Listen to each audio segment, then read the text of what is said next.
the Delhi Declaration has been criticized by a few for toning down the language of the Russia-Ukraine war, saying that, references to Russian aggression have been done away with, and in some senses this is a bit of a cop-out given what we're seeing in Ukraine at this moment. How do you explain or justify it? No, first of all, I don't agree with that.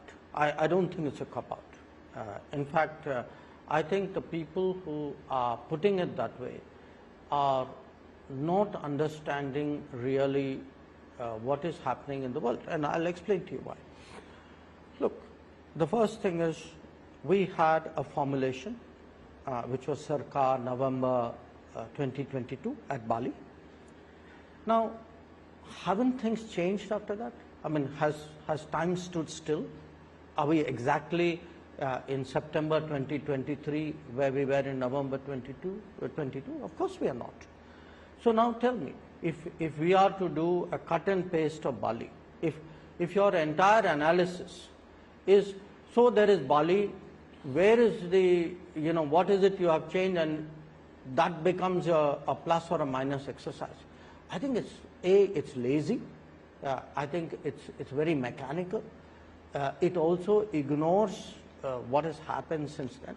And most of all, and this is very fundamental to us, look at actually what are the new issues which have been flagged. So let me give you an understanding of what it is which we did this time. If you see the fundamental, I would say the core concept of our, core agenda of our G-20, it was really about the global south. Now the Ukraine conflict has directly impacted the global south. So that didn't come through in Bali. Now tell me, a year after that, given food shortages, given inflation, given energy shortages, given the impact it has had on economies across the developing world, don't you think in fairness we needed to reflect that? So the idea that we should, just do a cut and paste and stick with exactly what was Bali, I think would have been an enormous, not just disservice, I think it would have been a huge disappointment to 130 countries in the world. Now I'll give you a second example. What is a crucial issue today? The Black Sea grain corridor.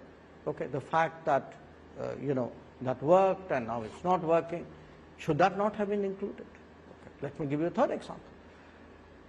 There are today concerns that the infrastructure which delivers on food or fertilizers, that is being attacked. Should that not be included in this?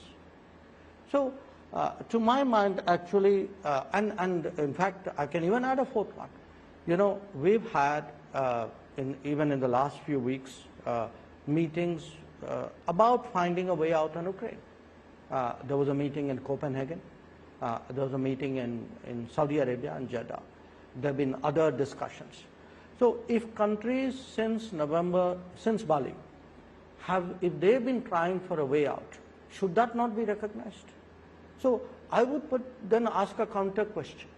If the entire purpose of that exercise is to carry everything mechanically through, do a cut and paste from Bali to here, then that's like saying that, I'm really not taking cognizance of dialogue. I attach no importance to food security, or the Black Sea grain corridor doesn't matter to me. Now, that's not the view of the majority of countries. So we had to find a different set of words and different formulations, which is why I said, look, Bali was Bali. Delhi is Delhi. I want to spend a moment on India-Russia, because when you took the position that we won't condemn the Russia war in the way that Europe and America did, or we'll keep buying oil from Russia, it was thought, okay, Dr. Jaishanakar in India going to get into trouble with the rest of the world, because that's an oddball position to take given the conception that Europe and America had. In the end, you seem to have been able to pull off a very fine balancing line. Rahul would explain it by saying that by being honest about our interests, about our views, about the nature of our relationships with different countries, I think people accepted it. Because had we tried to be clever or duplicitous or evasive. I'm not sure. I think we would have, in fact, landed ourselves in much greater complication. So to me, it was important from the very start to explain to the world that, look, we have our relationship with Russia. That's the history of the relationship. This is how we see it. This is the popular societal perception of it. This is the government assessment of it. This is our strategic view of it. And when it came to the energy markets, actually, it was less an advocacy of buying Russian oil. It was more an advocacy of don't constrict the oil markets. That if you tighten the oil markets beyond a point, it will have catastrophic consequences. And I would say the history of the last year has borne that out. I'm very curious, does the G20 now officially become the G21? Does the name change? Well, I'm not quite sure how that works. If you are not sure, then how is anybody supposed to be sure? Meaning, what happened was, in a sense, G20, yes, it's 20 countries, but G20 has also become a brand. Okay. I would say we will discover whether now that the African Union has joined as a permanent member, exactly what people call it. This G20 did not address that question. Why was the inclusion of the African Union into the G20 such a key priority for the Modi government? How is India's approach to countries in Africa likely to be different from what China has been doing? Because over the last 2 decades, they've been building deep linkages, which has left a lot of African countries in deep debt. So how is our approach likely to be different, Minister? Well, two issues here. What is our approach to Africa? Second approach, why is it important Africa be included in the G20? Let me take the second one. It's been talked about for some time. It's not a new issue. And even at Bali, the African Union chair, Senegal, tried very hard, but people didn't have the bandwidth at that time to look at it. Now, we felt very early on that we should put this on the agenda. Why did we feel that? Variety of reasons. One, part of it is, you can say, the solidarity of the developing world, of the decolonized world, that our feeling for each other is very much stronger. The second, that if you look, here I'm talking particularly of the Modi government and Prime Minister Modi personally, he has a very strong belief, conviction in the philosophy of no one left behind. Okay, no one left behind, even in terms of our own country, our own society. So if you look at everything that we've done over the last 10 years, a large part of it is make sure in food, in financial inclusion, in housing, in health, in Kisan, in Saman Nidhi. So the whole idea of an inclusive India where people get their fair share of support. Now, if that's your fundamental conviction cannot stop at your borders. It's then a worldview. So if you feel that, let us say, an aspirational district has been left behind in India, or a community has been left behind, or a demography has been left behind, it applies equally in international affairs. And from the very beginning, he's always had that view that, look, we need to go the extra mile where Africa is concerned. And there seems to be good feedback in African countries. Yes, absolutely. So what we did was, we did those initial soundings. Okay, so we asked people saying, look, folks, this has been on the agenda, should we do something? And, it's in the nature of these kind of platforms that nobody differs, but nobody quite belts the cat. So I think Prime Minister decided he would do it. So he then, some months ago, wrote to the other 19 leaders saying, in my view, this should be done. And please let me know if you agree with me. So I think I give him that credit, that in a way he forced the issue, that he put it on the table. And the nature of the issue was such, there was really nobody who would have opposed it. But it's just that nobody made an effort to do it. Maybe Mr. Modi's sort of sense of social justice is much stronger. One of the other big outcomes, not directly in the G20 but on the sidelines, was the announcement about the India, Mid East, Europe economic corridor. Now, some are calling this like a boat and rail initiative to take on China's BRI, or in some ways the old spice route being revived to take on the Silk Route. So all the policy wonks are having a field day there. But is this in some ways an attempt to push back at the BRI, and how do you ensure that the projects that are built don't end up as white elephants, given that relations between some of these countries that are involved in this corridor are actually fraught and could change at some point in time in the future? Well, look, my first comment would be that the project stands on its own merits. You know, I really don't think everything needs to be compared with China. You know, I mean, China does its thing; it's welcome to do it.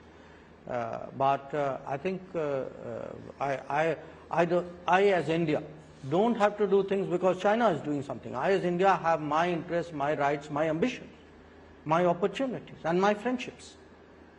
So you see all of this today in play. So what is it we are trying to do? We are really looking today at a favorable geopolitical landscape and trying to do something which the world of commerce has done for 2000 years, which is to take two very important parts of the global economy, Europe and India, or should I say India and Europe, in that order actually. And I mean, this was there. I mean, it's not something new. I mean, you read Roman history, you read Mauryan history. When, you know, even when people talked about the fall of Constantinople essentially blocked the land route from where? From India to Europe. Okay. If you look at this whole idea of Vasco da Gama and Bartholomew Dias, you know, history we learned at school. What was it about? It was a bunch of Europeans trying to find a way to India. Okay. So in that sense, I mean, you know, Indians should realize we actually have been at the center of the world. Much of the world actually did things in search of a route to India. I mean, of which discovering America was one of them. So for me, this has a very fundamental, centuries-old relevance, which is the more routes, better routes, user-friendly routes you can create for movements of goods and possibly people between two big economic centers, with everybody else benefiting on the way. There's an enormous logic to it. Now, could it end up like a white elephant? I don't think so, because I think there's a fundamental sort of viability to it, because if you look at the partners involved, these are all market economies. These are countries, you know, who would, by the very nature of their economy, would make a commercial viability assessment before proceeding on something. And today, the talks which Prime Minister had with the Saudi Crown Prince, I think, reaffirmed a lot of that. So I think it's the joint project of very hard-headed, very practical, very market-based countries who have the comfort to come together as a consortium to take this forward. Let's spend a moment on the Saudi prince's state visit to India. Stayed back an extra day. Now, the Modi government is unabashed about its Hindutva credentials, and yet has been able to wean away countries like Saudi Arabia, Egypt, UAE from Pakistan's tight embrace. How do you see this evolve from where we've reached? You know, I would use somewhat different terms, not just as a political correctness, but really as a way, to my mind, of how we are perceived by our partners abroad.